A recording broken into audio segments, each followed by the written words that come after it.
Disgruntled former employee looking for revenge, fired and wanting somebody to pay. One of the employees stated that he said, "Y'all ruined my life." Armed and on a mission, his demeanor chilling. One individual I spoke with, he did pass him and continued through the building as though he was looking particularly for somebody. That somebody, a supervisor, shot and killed in cold blood on the job. That man was armed with a pistol and a shotgun when he walked into night transportation near Katy this morning. It was a chaotic scene, which began with a confrontation, then the shooting started. That gunman had been fired from his job 2 weeks ago. Then he hunted down today and killed a supervisor, then turned the gun on himself. 2 other employees were slightly wounded by shrapnel from the shotgun blast. Our Phil Archer is live at the scene where we are still waiting to learn the shooter's identity. Phil? And county detectives are still withholding the name of the suspect in this case, but we do know now the name of the man he killed here this morning.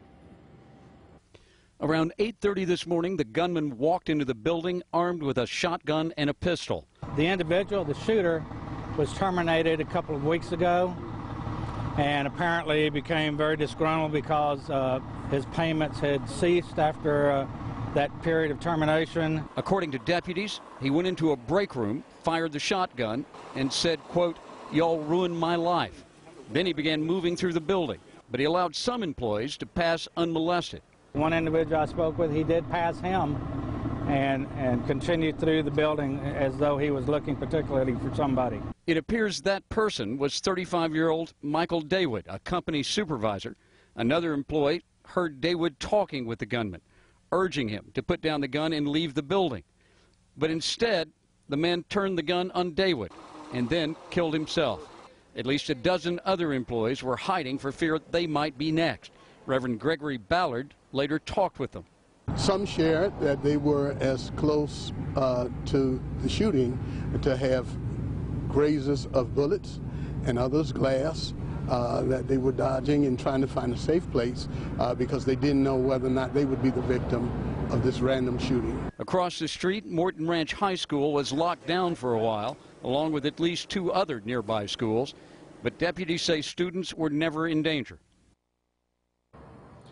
The 2 employees who were wounded by shrapnel were treated by medics here at the scene and released, and this afternoon the company sent out a message to employees saying grief counselors will be made available and that all work at this facility is suspended until further notice. Reporting live in Katy, I'm Phil Archer, KPRC Channel 2 News. A chaotic scene, as you can imagine, which then extended into that entire neighborhood. Our team coverage continues now with Ryan Korsgaard. Ryan, there are homes and, as Phil showed us, schools in that area. Bill, you can imagine it's been a tough day for everybody who lives in this neighborhood or goes to school here, and an impossible day for 3 families. Within minutes of getting the call that shots had been fired at night transportation on Franz Road, Harris County Sheriff's deputies, deputy constables from Precinct 5, and Katy ISD police swarmed the neighborhood. Families who live in this area had no clue what was happening. Students across the street had just gotten to class. We see all these cops, about 20 cars, and then just roaming around this building. And then we also saw the SWAT team heading inside the building, so we knew it was serious. Soon we all knew just how serious. 1 employee inside the transportation company was dead. 2 people were hurt. That includes a man who was treated and released from the hospital. He later returned to the office. Corey Sedlar's Good Old Boys restaurant and bar is located at I-10 in Pin Oak, near the home of one of the injured workers. It's a very sad occurrence that something like that people are even like that. Back live now, the crime scene taped down. Deputies just wrapped up their work and left. We're live today. Ryan Korsgaard, KPRC Channel 2 News. Thank you.